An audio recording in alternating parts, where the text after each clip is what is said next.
আসসালামু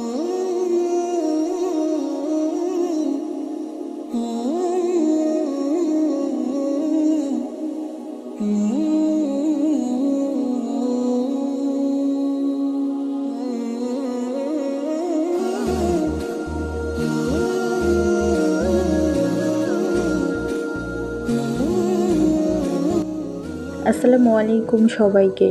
সবাই কেমন আছেন? আশা করছি আল্লাহর রহমতে সবাই ভালো আছেন, সুস্থ আছেন। আলহামদুলিল্লাহ, আমিও আছি আমার পরিবার নিয়ে ভালো। প্রতিদিনের মতো আজকের ভিডিওটাও সংসারের কাজ দিয়ে শুরু করেছি। পুরোটা সময় জুড়ে আমার সাথেই থাকেন। আশা করছি আমার আজকের ভিডিওটি আপনাদের কাছে ভালো লাগবে। অনেক দিন পরে ভিডিও শেয়ার করেছি আপনাদের সাথে। আমি জানি না আপনাদের কাছে আমার ভিডিওটি পৌঁছাবে কিনা। বেশ কিছুদিন হয়ে গিয়েছে আমি কোনো ভিডিও আপলোড করি না। আর এই ভিডিওটা আমার কিন্তু ঈদের আগের। তো ভেবেছিলাম যে কোরবানি ঈদের 2 দিন আগের ভিডিও ছিল, তো ঈদের আগের দিনে আপলোড করে দিব। কিন্তু আসলে ওইভাবে আমার ভিডিও দিতে ইচ্ছেও করেনি, বলতে পারেন অলসতার কারণে। আর সেজন্য এখন ভিডিওটা শেয়ার করছি। এতদিন তো এটাই ভাবতাম যে আমি ভিডিও দিলেই কি বা না দিলেই কি, আমার ভিডিও কে বা মিস করবে। তবে না, এটা কিন্তু আমার একদমই ভুল ধারণা। সবাই না হলেও কিছু কিছু আপুরা আছে আমার ভিডিও খুবই মিস করে। আমাকে কমেন্টে জানায় যে আপু তোমার ভিডিও খুঁজি কিন্তু পাই না, আর সেই সাথে তোমাকে অনেক মিস করি। তো এইসব কমেন্ট পড়লে আসলেই ভালো লাগে যে এতদিন এই প্ল্যাটফর্মে কাজ করেছি, এটাই শুধু ভেবেছি যে আমি ভিডিও না দিলে কি হবে, কেউ তো আমার ভিডিও মিস করে না। তো তারপরও আসলে ভালো লাগার জায়গা থেকে ভিডিওটা দেওয়া আর কি। এখানে আমার একদম ভিডিও করতে ইচ্ছে করে না, এই কথা প্রতিটা ভিডিওতে আমি বলি। কিন্তু তারপরও আসলে মায়াটা ছাড়তে পারছি না। ইউটিউবে আসাটা যতটা সহজ, এখান থেকে আমার মনে হয় যে বের হয়ে যাওয়াটা অনেকটাই কঠিন। মন চাইলে আসলে এখান থেকে চলে যাওয়াও যায় না।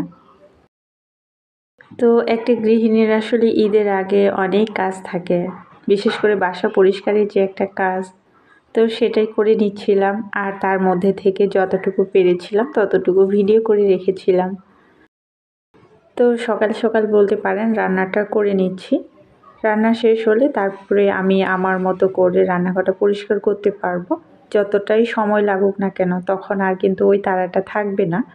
আর প্রথমেই যদি আমি পরিষ্কারের কাজটা শুরু করে দিতাম তাহলে কিন্তু আমার দুপুরে খাওয়া আছে, তো সেটা আসলে দেরি হয়ে যেত। তো প্রথমেই আমি রান্না করে নিয়েছি। আর এখানে আমি মাছ ভুনা করেছি। আর সেই সাথে এই পাট শাকটা আমাদের উত্তরাঞ্চলে, বিশেষ করে আমাদের পঞ্চগড়ে কিন্তু খুবই প্রিয় একটা খাবার।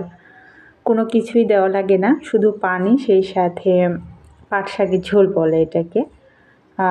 রসুন দিতে হয় আর কাঁচামরিচ, এই দিয়েই কিন্তু সিদ্ধ হয়ে গেলে শাকটাকে কিন্তু নামিয়ে নিতে হয়। বেশ স্বাস্থ্যসম্মত একটা খাবার বলতে পারেন। অনেকেই এই পাট শাকের ঝোলটাকে চিনেও না। আর আমার মনে হয় যে যারা কখনো এভাবে খায়নি তারা পছন্দও করবে না এটা খেতে। তবে আমাদের উত্তরাঞ্চলের মানুষের কাছে বেশ জনপ্রিয় একটা খাবার। নিজের সংসারে প্রত্যেকটা জিনিস, প্রত্যেকটা জায়গা পরিষ্কার থাকবে, গোছানো থাকবে। এটাই তো একজন গৃহিণীর শান্তি। আমি যেটা মনে করি, আমার সংসারে যখন প্রত্যেকটা জিনিস পরিষ্কার আর গোছানো থাকে, তখন মনে হয় যে আমার কাছে খুবই ভালো লাগে। আমি যদি অসুস্থ থাকি তারপরও মনে হয় যে আমার কাছে শান্তি শান্তি লাগে। তো যাই হোক, আজকে কষ্ট করে গুছিয়ে নিচ্ছি। 1 সপ্তাহ দেখবেন যে সম্পূর্ণ পরিপাটি থাকবে বাসাটা। তো আমি অফ ক্যামেরায় কিচেন ক্যাবিনেট গুছিয়ে নিয়েছি। আর এই বক্সগুলো আমি কিছুদিন পর পর যেহেতু পরিষ্কার করি, সেজন্য ওইভাবে আর পরিষ্কার করা লাগে না। তো সামান্য মুছে নিয়েছি। আর এই যে দেখেন, বিদ্যুৎ কিন্তু এই মুহূর্তে চলে গিয়েছে। কাজ তো কাজ করতেই হবে, তো ওইভাবেই কাজ করছি। তো আমার রান্নাঘরে কিন্তু যথেষ্ট পরিমাণ আলো আসে, বাহিরের যে আলোটা। তো এই তো করে নিচ্ছি কাজগুলো। আর এখানে ওয়াল হ্যাঙ্গিংটা আসলে খুলে পরিষ্কার করে নিয়েছি। তো সেই ভিডিওটা কোনো কারণে কেন জানি না স্কিপ হয়ে গিয়েছে। তো তারপরে আমি সমস্ত কিছুই কিন্তু পরিষ্কার করে নিয়েছি। আমি আমার কাজগুলো করি আর সেই সাথে আপনাদের সাথে আমার কিছু অচেনা প্রিয় আপুদের কথা আপনাদের সাথে শেয়ার করি। আসলে কি জানেন তো, কিছু কিছু ভালোবাসা না দূর থেকেই সুন্দর হয়, যেটা কিনা আসলে দূর থেকে শুধু অনুভব করা যায়। যাদেরকে আমি চিনি না, জানি না, যাদের সাথে আমার কোনো রক্তের সম্পর্কও নেই, তো সেই সব আপুরা মাঝে মাঝে আসলে এমন কিছু কমেন্টের মাধ্যমে কথা বলে যেগুলো আসলে পড়লে অনেক বেশি ভালো লাগে। তো তখন মনে হয় যে সত্যি সত্যি ভালোবাসা মনে হয় যে দূর থেকেই সুন্দর। এই ভালোবাসার মানুষগুলোকে সব সময় মনে রাখবো যতদিন এই পৃথিবীতে বেঁচে থাকবো, তবে সেটা সব সময়ের জন্য আড়ালেই থেকে যাবে। জানি না এইসব আপুদের সাথে কোনোদিনও দেখা হবে কি না, তবে সব সময় মনের মধ্যে থেকেই যাবে এই অচেনা আপুদের ভালোবাসাগুলো। ওই আপুটার ভিডিও আমি সব সময়ের জন্য দেখি, মাঝে মাঝে কমেন্ট করি, মাঝে মাঝে কমেন্ট করাও হয় না। চুপি চুপি আপুটার ফুল ভিডিওটা দেখে সেখান থেকে বের হয়ে যাই। এমন অনেক আপুই আছে যাদের ভিডিও আমি দেখি কিন্তু ওইভাবে কমেন্ট করি না, তবে সম্পূর্ণ ভিডিওটা ফুল ওয়াচ করি। তো ওই আপুটা একদিন আমার কমেন্ট করে বলে যে, আপু তোমার ভিডিও অনেক খুঁজি কিন্তু ভিডিও খুঁজেই পাই না, কেন ভিডিও দাও না? তারপরে শাম্মী আপু, ওই আপুটাও আমাকে একটা কমেন্ট করেছে যে, আপু তুমি ভিডিও কেন দাও না? ভিডিও না দিতে ইচ্ছে করলে সপ্তাহে অন্তত 2টা ভিডিও দিবা, তারপরও ভিডিও দিও। তো আপু আপনাকে অসংখ্য ধন্যবাদ। আর স্বামী কিন্তু আমার ছোট বোনের নাম, তো সেজন্য মনে হচ্ছে যে আমার খুব নিজের একজন মানুষ। তো সেই সব আপুদের জন্য সব সময় মন থেকে দোয়া থাকবে, আপুরা যেন সব সময় ভালো থাকে নিজের পরিবারের মানুষজনদের নিয়ে। আর সব সময় আমাদের এই পৃথিবীতে একটা কথা মনে রাখতে হবে, আমরা কিন্তু এই পৃথিবীতে কেউ চিরস্থায়ী থাকবো না। সবাইকে আমাদের এই পৃথিবী থেকে একদিন চলে যেতে হবে। সব কিছুর কাজ তো পৃথিবীতে করতেই হবে। তো সব কিছুর পাশাপাশি আমাদের যে ধর্মীয় বিধিবিধানগুলো, সেগুলো কিন্তু অবশ্যই আমাদের পালন করতে হবে। তো আমার মতো যারা গৃহিণী আছেন, অবশ্যই ভিডিওটা কোনো কোনো আপুদের কাছে অবশ্যই পৌঁছাবে। আমার এই কথাগুলো যদি শুনে থাকেন, তো বলবো যে আপুরা সংসারে কাজের পাশাপাশি অবশ্যই ধর্মীয় বিধিবিধানগুলো পালনের চেষ্টা করবেন। কারণ দিন শেষে আসলে কেউ কারো না, এই পৃথিবীতেই কেউ কারো না। আর যখন আমরা চলে যাব তখন তো কেউ থাকবে না, শুধু আমাদের সাথে যাবে ঈমান আর আমল। তো এইটাতে আমাদের বেশি মনোযোগী হতে হবে। তো অনেক কথা বলে ফেলেছি।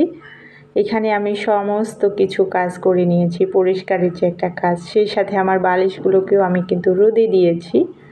আর আমি বেশ কিছুদিন পরপরই আমার বালিশ এভাবে রোদে দেই। পরিষ্কার পরিচ্ছন্নতা আমাদের ঈমানের একটা অঙ্গ। আসলে নিজে পরিষ্কার থাকবো, নিজের সংসারের প্রত্যেকটা জিনিস পরিষ্কার থাকবে, এটা আসলে মানুষকে দেখানোর কিছুই নেই। এখানে ভিডিও করছি সেজন্য হয়তো বা আপনাদের সাথে শেয়ার করা। তো এখানে আমি পর্দাগুলোকেও ধুয়ে নিয়েছি অফ ক্যামেরায়। আর এটাই দেখাতে চাচ্ছি যে পিছনের অংশটাতে কিন্তু কোনো ময়লা নেই। আর আমি কিন্তু পর্দা কয়েক মাস পর পর ধুয়ে থাকি। তো রান্নাঘরে যে কয়েকটা র্যাক ছিল সেগুলোকে আমি ধুয়ে রোদে শুকিয়ে নিয়েছি। আর এই তো পর্দাগুলোকে এখন টানিয়ে নিব, এটা সন্ধ্যার সময়। তো আজকের ভিডিওটা আর বড় করতে চাচ্ছি না। আমার আজকের ভিডিওটি যদি আপনাদের কাছে ভালো লেগে থাকে তাহলে প্লিজ একটা লাইক দিতে ভুলবেন না। আর আপনি যদি এই ধরনের ভিডিও আরও দেখতে চান চাইলে আমার চ্যানেলটিকে সাবস্ক্রাইব করে রাখতে পারেন। আমি আমার রুমের পর্দাগুলো টানাতে থাকি আর সেই সাথে আপনাদের কাছ থেকে বিদায় নিচ্ছি। সবাই ভালো থাকবেন, সুস্থ থাকবেন এবং নিরাপদে থাকবেন। আর আমাদের জন্য দোয়া করবেন।